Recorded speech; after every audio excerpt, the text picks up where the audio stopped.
আমরা প্রচার করেছি দেশের বাইরে থেকে অনেকে যে তার 3 স্টেজে বা 4th স্টেজে ক্যান্সার আছে, এই সপ্তাহখানেক বাঁচবে হয়তোবা। 1 সপ্তাহ পরে আমরা দেখলাম তার চেহারা আরো ভালো হয়ে গেছে। আমাদের হতাশায় আমাদের জীবন বের হয়ে যাচ্ছিল। বানান করেন, সে বলল যে মেটিকুলাস কি বানান করব, আমি তো আমার আব্বার নামই ভুলে গেছি। তো অনেকে তাদের বাপের নামে ঠিক মতো বলতে পারতেন না, এখন যারা মেটিকুলাস ইংরেজিতে খুব সুন্দর করে বলেন আর কি। তো এই ছিল শেখ হাসিনার জমানার বাস্তবতা। সিনাকে যেভাবে আমরা অনেক ক্ষমতাধর মনে করতাম, ক্ষমতা থেকে তার চলে যাওয়ার পরে আমরা মনে করছি যে একটা মাটির মূর্তি, একে আশ্রয় ভাঙা যায়, এর বাবার মাথা ভেঙে সেখানে মলমূত্র ভরে দেওয়া যায়, ইত্যাদি ইত্যাদি নানা রকম, মানে অত্যাচার যা করা সব করা যায়। আবার শেখ হাসিনার জায়গায় যেহেতু আমরা সেই শেখ হাসিনাকে বহুদিন ধরে পুজো করেছি, আপনি একটু সংশোধন করে দিতে চাই আপনাকে। শেখ হাসিনার যে পতনের জন্য আমাদের একটা ডিজায়ার ছিল, ইচ্ছা ছিল, তারপরে আমাদের একটা স্বপ্ন ছিল, এবং আমাদের অনেকের চেষ্টা ছিল, সর্বোচ্চ চেষ্টা ছিল, রাজনৈতিক দলগুলো চেষ্টা করেছে। কিন্তু বাস্তবতা হলো যে আমরা সবাই পরাজিত হয়েছি। আমরা তাকে কোনো অবস্থাতেই ক্ষমতা থেকে সরাতে পারিনি, রাজপথে পরাজিত হয়েছি, তার সঙ্গে কৌশলে বুদ্ধিতে পরাজিত হয়েছি, এবং যার যার অবস্থানে তিনি আমাদেরকে এতটা কোণঠাসা করে দিয়েছিলেন যে আমাদের জীবন হারাম করে দিয়েছিলেন। যারা জেলে ছিলেন তারা মনে করেছিলেন জেলই নিরাপদ, যারা পালিয়েছিলেন তারা মনে করেছিলেন যে এভাবে বোধহয় কিয়ামত পর্যন্ত পালিয়ে থাকতে হবে।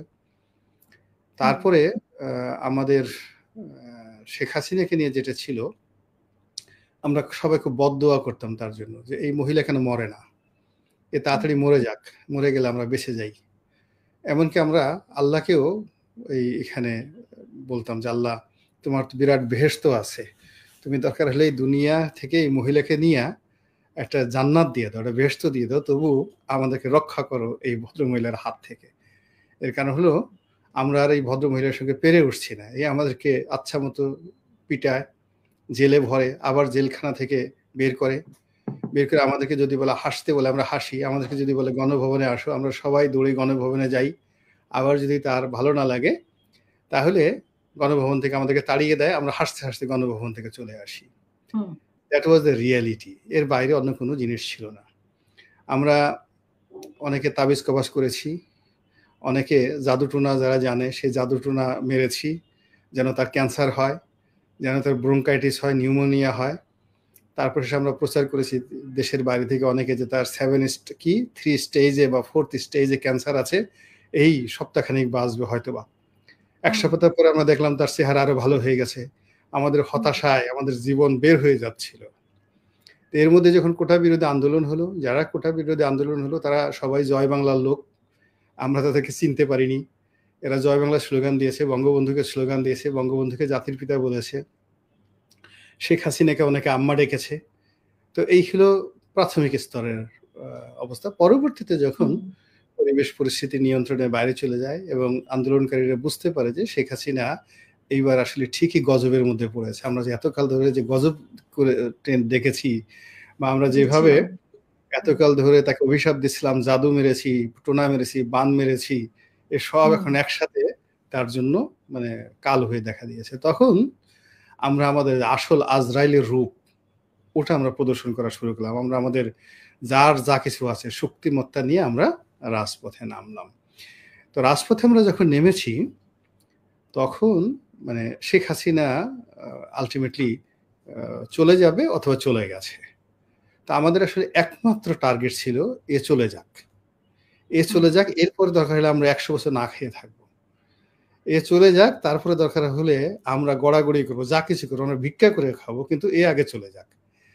That was the reality of our revolution against Sheikh Hasina. এর বাইরে কোনো বাস্তবতা নেই। এখন যে সমস্ত কথাবার্তা বলে এগুলো আমরা অনেকে বানাই বলি, অনেকে নিজের গুরুত্ব বোঝার বলার বলি, অনেকে ম্যাটিকুলাস কথা বলি যে ওইটা ম্যাটিকুলাস হয়েছে। তারা যদি শেখ হাসিনার জামানাতে বলা হতো ম্যাটিকুলাস বানান করেন, সে বলে যে ম্যাটিকুলাস কি বানান করবো, আমি তো আমার আব্বার নামই ভুলে গেছি। তো অনেকে তাদের বাপের নামে ঠিক মতো বলতে পারতেন না, এখন যারা ম্যাট্রিকুলাস ইংরেজিতে খুব সুন্দর করে বলেন আর কি। তো এই ছিল শেখ হাসিনার জামানার বাস্তবতা। না, মেটিকুলাস কি ডিজাইন আসলে ছিল না, মানে যেটা নিয়ে আমরা শুনি মানে আমেরিকার এক ধরনের সহযোগিতা ছিল। এক ধরনের সবচেয়ে বড় ডিজাইন ছিল ব্যাপার অনেক হচ্ছে এই আগে পুরো থেকেই সবাই জানতো। পুরো ঘটনাটা ঘটেছে কিসের আমেরিকার ডিজাইন? আমেরিকার ডিজাইন করেছে। আমেরিকা তো সব জায়গাতে ইরানকেও মেরে ফেলে ইত্যাদি, ইত্যাদি সবকিছু। শেখ হাসিনাকে হুম, সরানোর জন্য আমেরিকা ১ম থেকে চেষ্টা করছে। আবার শেখ হাসিনার হাতে পায়ে ধরেছে আমেরিকা। আপনি গিয়ে দেখবেন যে শেখ হাসিনাকে খুশি করার জন্য আপনার জয়ের দালালি করেছে বারাক ওবামা। মানে আপনি হুম, হুম, পুতুলের দালালি করেছে বারাক ওবামা হোয়াইট হাউসের মধ্যে। আমরা সেটা দেখিনি। আপনার জো বাইডেন কি করেছে তার সাথে? মূল ব্যাপার হলো পিছনে, পিছনে ডোনাল্ড ফ্লুকে লাগিয়ে দিয়েছে। ডোনাল্ড ফ্লু শেখ হাসিনার সাথে দেখা করতে আসছে। সামনে বসছে, মনে হয় যেন একটা তেলাপোকা বসছে। ওর হুম, মানে হুম, মানে শেখ হাসিনা যদি ধমক দিত, সঙ্গে, সঙ্গে তো ডোনাল্ড মারা যাইত। এমন একটা অবস্থা ছিল। ফলে এই যে মেটিকুলাস ডিজাইন না, চক্রান্ত তো সবাই করছে। আমিও করেছি, আপনিও করেছেন। ওখানে বসে আমরা কি হুম, না করেছি। আপনি নিরাপদ দূরত্বে লন্ডনে বসে কত কিছু করেছেন, কত কিছু বলেছেন। আমি বাংলাদেশে বসে অত প্রকাশ্যে বলতে পারিনি। কিন্তু আমার মনে, মনে তো আমার অনেক অভিশাপ ছিল। তো এইগুলো ওইটা আমেরিকারও ছিল। কিন্তু যেই শেখ হাসিনা পরাজিত হয়ে গেছে এখন সব মেটিকুলাস বেরোচ্ছে, ফিজিক্স বেরোচ্ছে, কেমিস্ট্রি বেরোচ্ছে।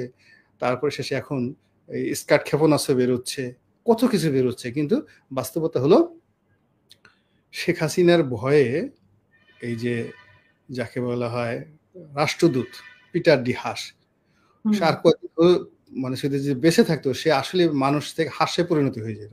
একদম একটা রাজহাঁস না, একটা পাতিহাঁস হয়ে যেত। এই অবস্থা শেখ হাসিনা তাকে করে ফেলেছিল।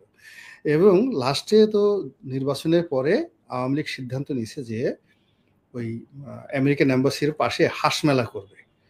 হাঁস মেলা হুম, করবে, ওখানে হাঁস জবাই করে চিতই পিঠা দেখাবে এবং অনেকে ৪-৫টা সংগঠন সেই আমেরিকান এম্বাসির সামনে তারা ওই হাঁস জবাই করে চিতই পিঠা উৎসব করেছে। তা আপনি বুঝেন ব্যাপারটা এবং এটাকে সামাল দেওয়ার জন্য মিস্টার পিটার ডি হাস তার বুকের উপরে একটা হাঁসের ছবি এঁকে মনোগ্রাম এঁকে সে বিভিন্ন সরকারি অফিসে ঘুরে বেড়াইছে। That was the power of meticulous design. এটা ছিল শেখ হাসিনার ক্ষমতা। এখন আপনি অনেক কথা বলতে পারেন, বেচারা না হয়তো বিপদে আছে, শেখ হাসিনার বিপদে আছে। তা আমরা এখন সে বিপদ বুঝে তাকে খোঁচা দিতে পারি, করতে পারি, কিন্তু এটা রিয়ালিটি নয়। দ্বিতীয়ত হলো শেখ হাসিনার পতনের পর ডক্টর মোহাম্মদ ইউনূস যখন ক্ষমতায় বসলেন, এখানে ডক্টর মোহাম্মদ ইউনূসকে আমরা শেখ হাসিনাকে যেভাবে আমরা অনেক ক্ষমতাধর মনে করতাম, ক্ষমতা থেকে তার চলে যাওয়ার পরে আমরা মনে করছি যে একটা মাটির মূর্তি, একে আশ্রয় ভাঙা যায়, এর বাবার মাথা ভেঙে সেখানে মলমূত্র ভরে দেওয়া যায় ইত্যাদি, ইত্যাদি নানা হুম, রকম মানে অত্যাচার যা করা সব করা যায়। আবার শেখ হাসিনার জায়গায় যেহেতু আমরা সেই শেখ হাসিনাকে বহুদিন ধরে পুজো করেছি,